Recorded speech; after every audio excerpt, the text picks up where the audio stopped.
What's up, y'all? I'm Alan Hain, the Lawn Care Nut, and this is episode 25 of Lawns Across America.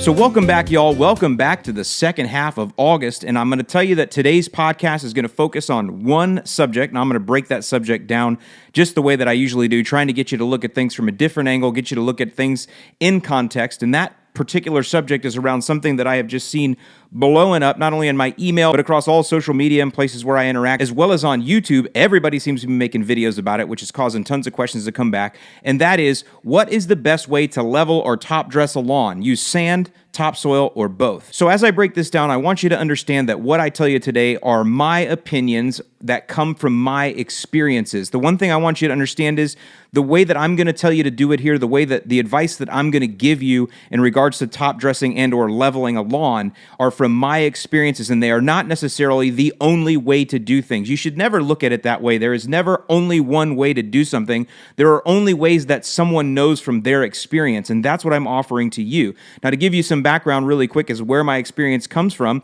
I worked for the world's largest lawn care company, True Green Chem Lawn, for 15 years in Northwest Indiana in the south side of Chicago, and during that time, I stepped on hundreds of lawns, worked on hundreds of lawns, and talked to thousands of homeowners about those lawns, and the majority of those sat on clay soil. And in fact, if you focus on the South Chicago suburbs of Tinley Park, Orland Park, Mokina, Frankfurt, down into Moni, those are areas that I worked most of my career in, and that's also where the brand new housing boom went all through the 90s and early 2000s. Those were all new homes put on clay soil, and all were sodded on top of that clay with only minimal grading in many cases. No prep, no nothing. I worked on those lawns, and also during that time, I saw many things that homeowners would try that didn't work, or that they tried that did work, or that they tried that they thought worked but didn't, or thought that they tried that didn't work but it did.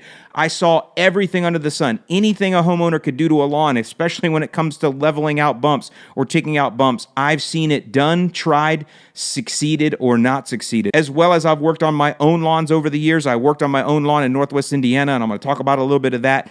And then I've worked on tons of customer lawns as well. In addition to that, I've been on YouTube now for 10 years. As of August 5th was my 10-year anniversary on YouTube. And during that time, I've literally worked with thousands of homeowners and worked with them and coached them along in their lawn care. And many of them have also worked on leveling the lawn. So with that, that's all my experience. Here's what I'm going to tell you, the best practices that I've developed for top dressing and leveling a lawn. And let's start there with the actual definition of top dressing, because in my opinion, or in my experience, top dressing is not the same thing as leveling or flattening a lawn or getting rid of bumps or dips. So for me, top dressing is something that you do to improve your soil. So if you have what you might consider bad soil, and I'm using air quotes there because I don't think there is any such thing as bad soil. There's only the soil that you have, and you should love the one that you're with and work to improve that relationship. But either way, the soil that you have, if you want to improve it, one way to do that is to top dress. And when you do that, you want to add in something good. You want to add goodness to your soil. If you think your soil is bad, then you want to add something good. And in a lot of cases, you want to add something that contains a lot of organic materials, because organic materials are good for improving soil. And top dressing is one way to do that. What you would do is you would aerate the lawn just like any other time. You go and rent a mechanical aeration machine and aerate, but I would want you to rake up those cores, get rid of them because we're taking away that bad soil, and then you come over the lawn and top dress with something that is going to improve the soil. So topsoil would be one of those things, because topsoil contains a lot of organic matter for the most part. You could use peat moss. You could also use compost. You could use pretty much anything that contains organic matter. That's what you would do to top dress. All of that would get down in those holes. It would work down into the soil. And that is one way to improve the soil and to literally get organic material into the soil right away. I think that's a good practice. It's not one that I do. It's not one that I recommend in my books, because I think there's easier ways to improve your soil nowadays. But top dressing in that manner that I just described there is definitely something you can do if you want to improve your soil. Now let's get into leveling. So leveling is just that. It's leveling out the lawn. When you're leveling, you want to use something that's going to stay put. You also want to use something that is actually going to seek a level, especially when it gets wet.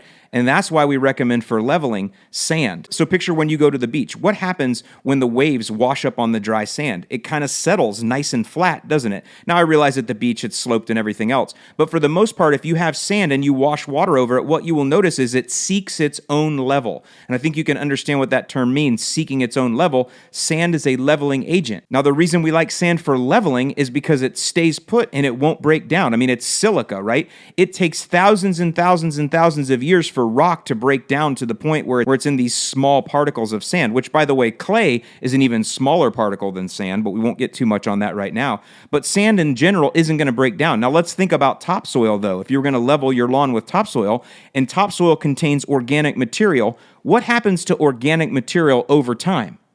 That's right, it breaks down. Now just think of that term right there, organic materials breaking down. You want the organic material to break down because that process of the organic material breaking down, it sheds into the soil and it makes the soil more healthy and increases microbial activity and all kind of things. But just think about those words, break down. When something breaks down, is that something you want to use for leveling? Do you want to use something that's going to break down as a leveling agent? Probably not. Think about this. When landscapers put in a brick paver patio, they use sand as their leveling agent. Now, they put a nice thick base beneath that, whether it's limestone or what some people call road-based Knorr or whatever you want to term it.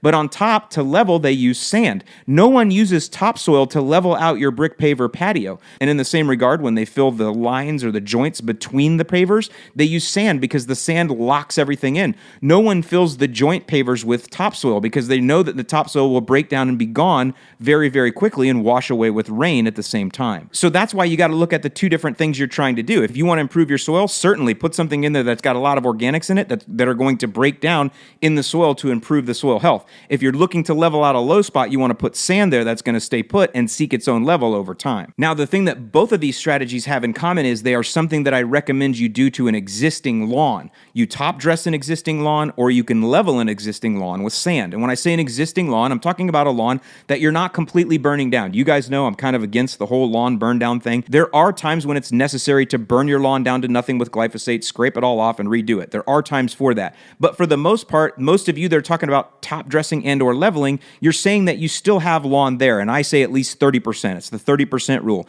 If you have at least 30% good turf there, then I believe you should rehab that turf and not burn it down from nothing. Just rehabilitate it from where it is. If you want, I'll put a link in the description below to the last podcast I did where we kind of went over that ad nauseum.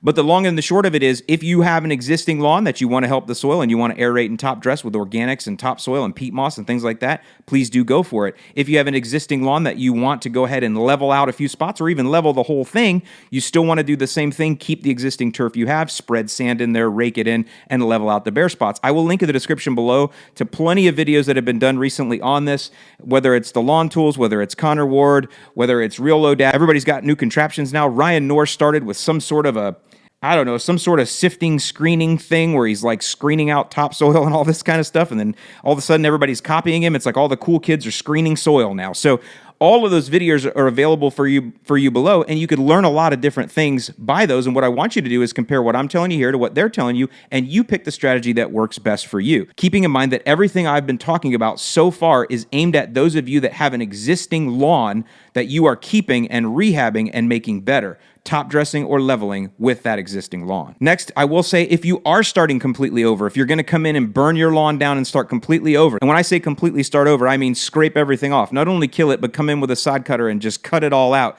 and start over. At that point, then you are going to be doing a regrade on your property. You're not leveling it, you're actually regrading it. And this is how my lawn in Indiana was originally done. We had our nice Indiana gray clay there when the house was done. In order to get our certificate of occupancy, we had to show that we were working on getting a lawn in there.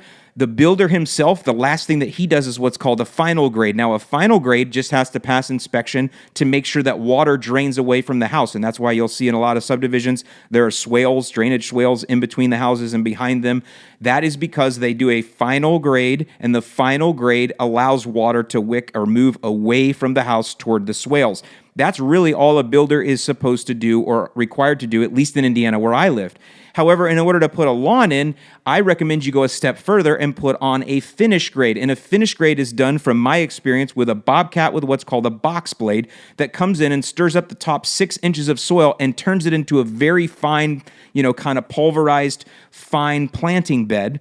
And then when that's done, you go back with hand rakes and you hand rake the lawn. You have to hand rake out all the track marks, that the Bobcat left, as well as that hand raking that you do with landscape rakes, allows you to pull out any larger rocks that are sitting in that top couple inches of soil. When you're done with that, you now have a beautiful planting bed that you can now sod over top of or seed. And in my case, I seeded on top of that. And I will tell you that because I paid that extra money to work along with a landscaper to get a good finished grade done on my lawn, I didn't have any bumps in my lawn. In fact, you can ask Jake the Lawn Kid right now. He works on my old lawn. There's no bumps, there's no dips, there's no tracks, there's no ruts, none of that, because we put a proper finished grade on that property. And I can tell you right now, if you have a lawn that was sodded on top of clay somewhere in the south side of Chicago, Wolf or Pioneer, or anywhere else that has clay soil and you have new construction, you have a lot of bumps, I will tell you that there are probably two reasons for that. One could be that there was actually no finish grade, like I just described, put on the lawn. It was just a final grade, and there was all kind of ruts left from whatever machinery was there and everything, and the sod was laid right on top of that. Or the other thing could be, and this is where I have a lot of controversy come in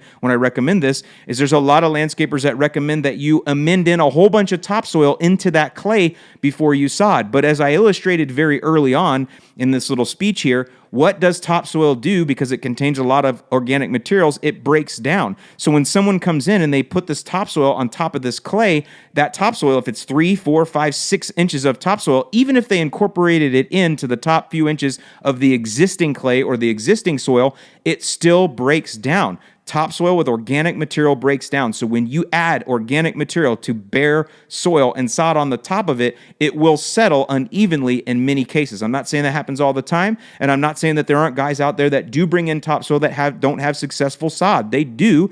There's a lot of give and take everywhere you go. Again, I'm just telling you what I know from my experience. Now, keep in mind what I just talked about here, that is a lawn that you're starting over on completely. If you're starting over completely, I recommend you just use the soil that's available to you there and go ahead and till it all up and give it a nice finished grade and then seed or sod over top of it. Now, one thing I did want to say that topsoil could be good for as a covering for seed. So if you're doing a general aeration and overseeding and you have some larger bare spots or bare areas and you think it might be beneficial to cover that seed, whether that is to help keep birds out of it or to help it keep from washing away, topsoil can be good for that. However, I have a concern with topsoil, and that is because I don't know what weed seeds are in there. I never know, even if it's been screened, if it's been filtered, if it's been, filtered through the wings of angels, I just don't know what weed seeds have gotten through that. And that's why I still wouldn't recommend topsoil. So you'd ask, Alan, is there ever a time I should use topsoil? And I would say probably not. If you need a seed covering, I recommend peat moss. Peat moss is clean. It will also add some nice organic type fluffy material to your soil, but really I would recommend it as a seed covering to help retain moisture, keep the birds out, keep things from washing away. That's what I'd recommend you use there. And a lot of people ask about compost. The challenge I have with compost is typically going to be clean. However, I don't know the nitrogen content in that, and I'm already applying nitrogen to a seeding through Milorganite or through starter ferts or whatever, which yes, we are going to have X-Starter available very soon here on the Lawn Care Nut.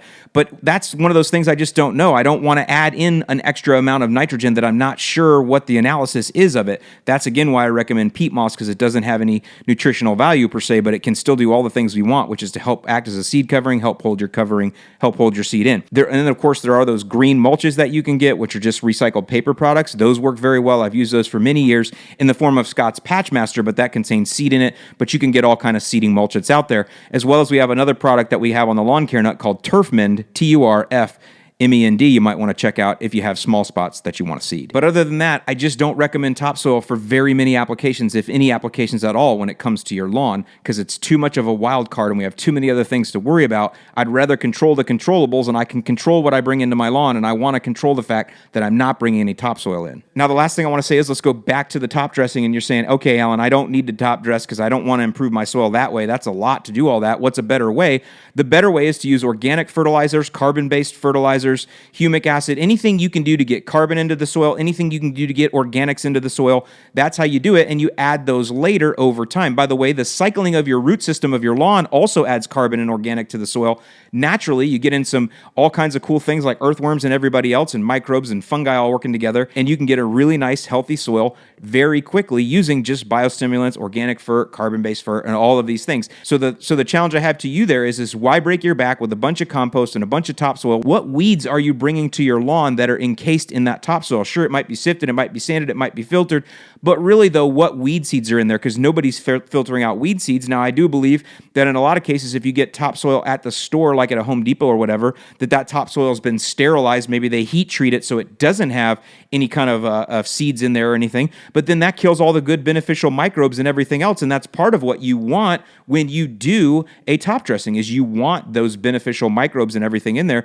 But if they've had to heat treat that or treat that topsoil in some way to kill all the seeds in there, they've also killed all the beneficials. So something to think about over time as you go. And I know I rattled this one off pretty quick. I didn't plan on doing this as a podcast this week, but it came in so much, I figured I would get it out there for you, and that way I can share it with my peeps and my groups as well. So with that, I'm going to end that one right here. I know it's been quick. I know it's been short. I really hope that I can start getting back to the full-length podcast here really quick. Just things have been really busy here. It's our fall push and a lot going on, as well as I've been putting out a lot more content on my main YouTube channel because I've just been having fun doing real-time stories there. So if you're not subscribed on YouTube, please check out the Lawn Care Nut on YouTube and check out those real-time stories that I've been telling all throughout the last few days. So with that, I'm Alan Hain, the Lawn Care Nut. Thanks for listening, and I'll see you in the lawn.